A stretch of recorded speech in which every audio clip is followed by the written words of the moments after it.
What's good, YouTube? It's your boy Wales, New Jersey, finally back again with another video for UFC 309 this weekend. Jon Jones versus Stipe Miocic, live from Madison Square Garden, New York City. Let's take a look at some of the fights on the card.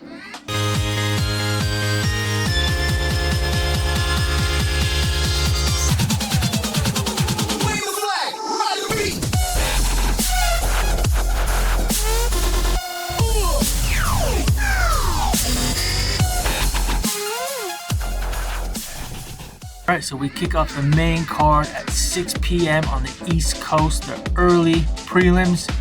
First fight of the night is Veronica Hardy versus Edouard Moura.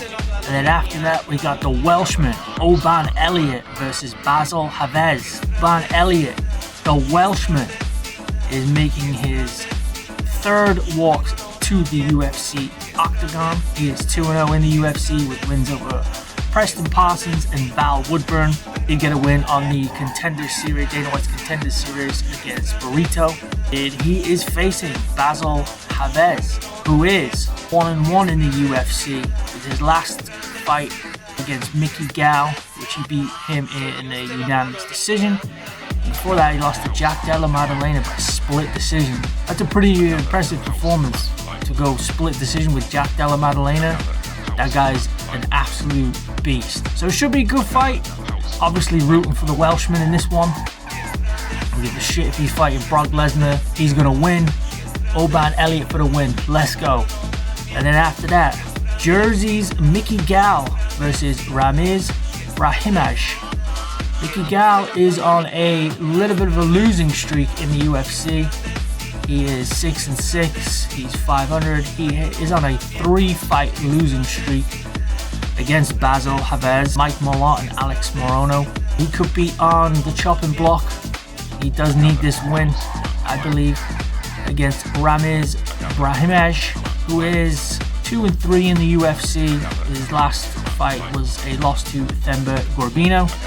Before that, he beat Michael Gilmore, lost to Court McGee, beat Sasha, and lost to Max Griffin. So, interesting fight, another good fight. I'm looking forward to that one.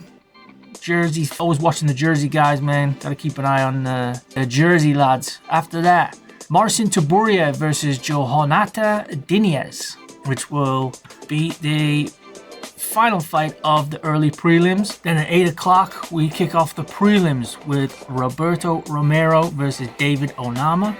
And then after that, Jim Miller making his 45th walk to the UFC Octagon. He will be facing Damon Jackson. Damon Jackson is 6-5 in the UFC. His last walkout, he lost to Chepe by decision. Before that, he beat Alex Hernandez. But lost to Billy Quarantillo, and Dan Ige beat Pat Sabatini and Dan Orgetta. But he's going against a legend. That is Jim A10 Miller from New Jersey, baby. Let's go.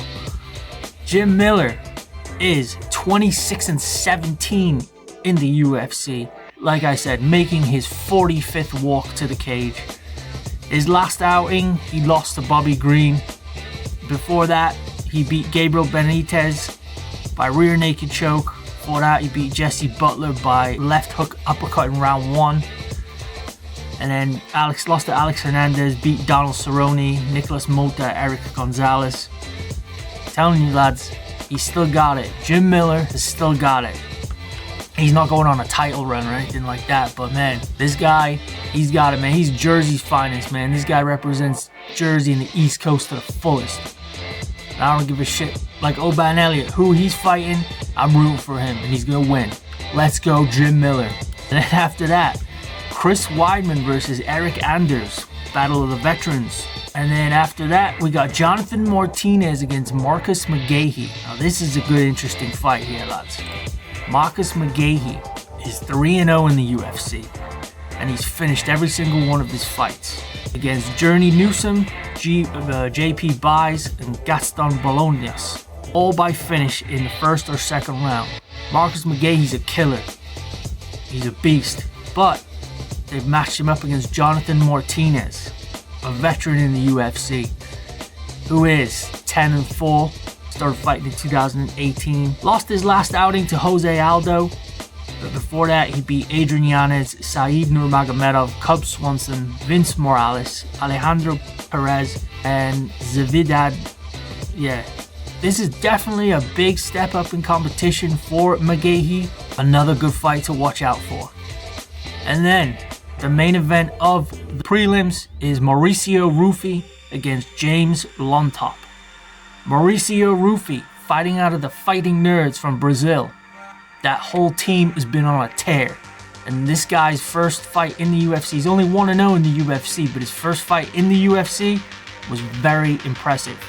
He fought Jamie Mulaki and beat him by flying knee and punches in round 1.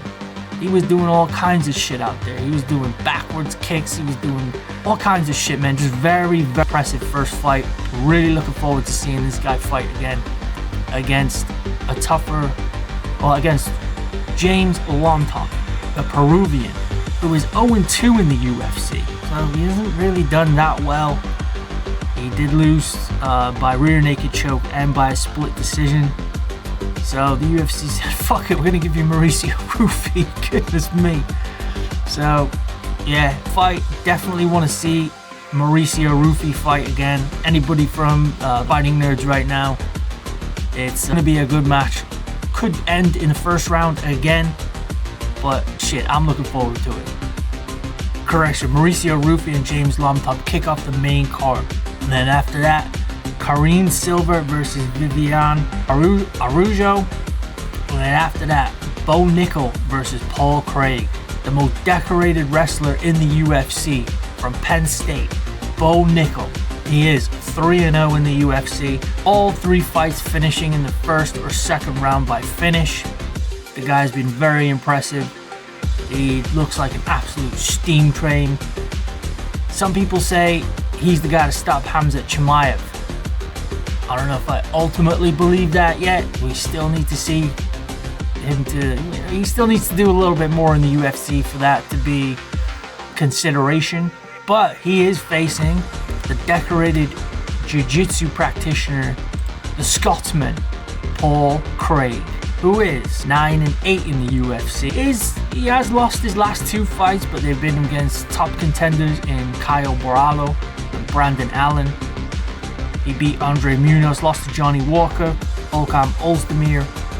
But before that, he beat Nikita Krylov, Jamal Hill in a very impressive fashion, Mauricio Shogun Rua, and he also beat Magomed Ankalaev, the only guy to beat this crazy Russian. And he beat him in the 3rd round with 1 second left to go back in 2018.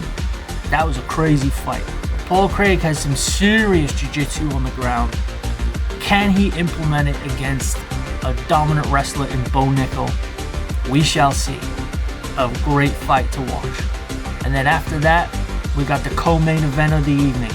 Charles Oliveira versus Michael Chandler. Michael Chandler said, fuck it, I'm not waiting around for Conor McGregor no more, I'm taking a fight. And he gets his rematch against Charles Oliveira. Chandler is 2-3 in the UFC.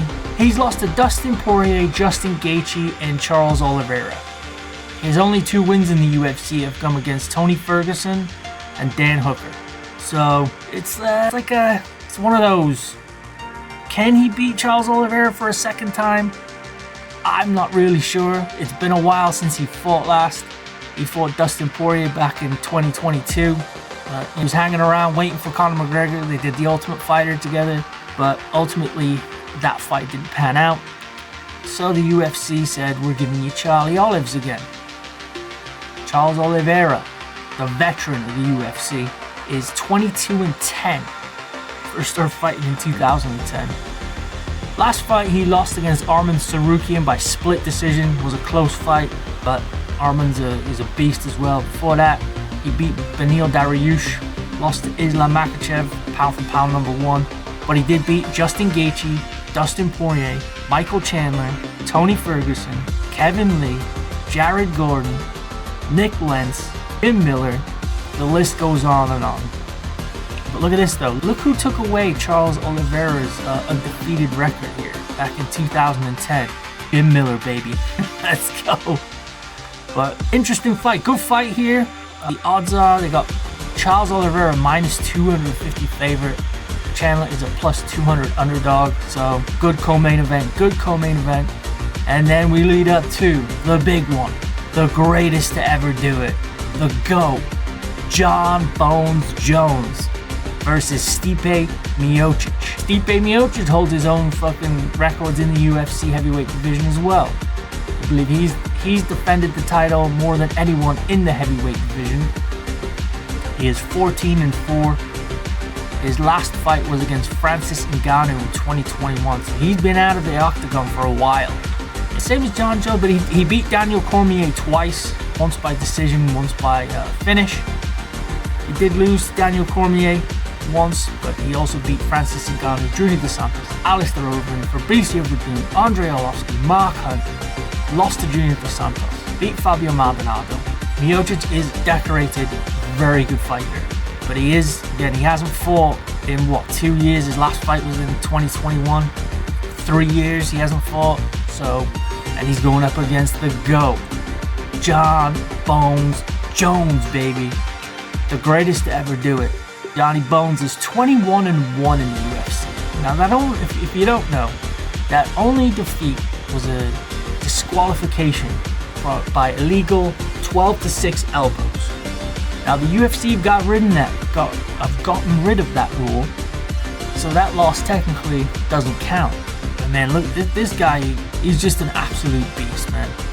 Yes, he's had his problems outside the octagon, but inside the octagon, nobody's been able to solve the puzzle of Jon Jones for decades. His last fight, he won the heavyweight title against Cyril Gane. Before that, he was the light heavyweight champion for many, many years. Look at the people he's beat here. Dominic Reyes, Thiago Santos, Anthony Smith, Alexander Gustafsson. He beat Daniel Cormier, but got overturned. Beat Ovin St. Preux. Beat Daniel Cormier the first time. Beat Glover Teixeira, Alexander Gustafsson, Chael Sonnen, Vitor Belfort, Rashad Evans, Lyoto Machida, Quinton Jackson. And he won the belt back in 2011 against Mauricio Shogun Rua right here in Jersey. Oh man, I'm looking forward to seeing Jon Jones back again. For me, he's the best to ever do it. He's the GOAT. No one's going to come close to him. I don't think anyone's going to come close to doing what he's done in the octagon, but who knows. And that's it. D309, live from New York City, Madison Square Garden on Saturday night. Oh, and fact, they're bringing back the old UFC gloves for this card. Because apparently somebody did a video on all the new, of all the knockouts from the old gloves and all the knockouts from the new gloves, and compared the numbers, did all the math and all that bullshit, and the new gloves apparently weren't doing very well with they were supposed to, and like knock people out and all that, and fighters would complain that they would restrict the hands, that they couldn't make a fist, and so that's something interesting to keep an eye on. But yeah, gonna be a good one, lads. This is actually a very good card. Some good fights on here, some Welshmans, some Jerseymans, the greatest to ever do it. Man, I'm fucking pumped for this fight. Catch it on Leather to the Face on Saturday night, and we'll see you there. God bless, and don't drink and drive.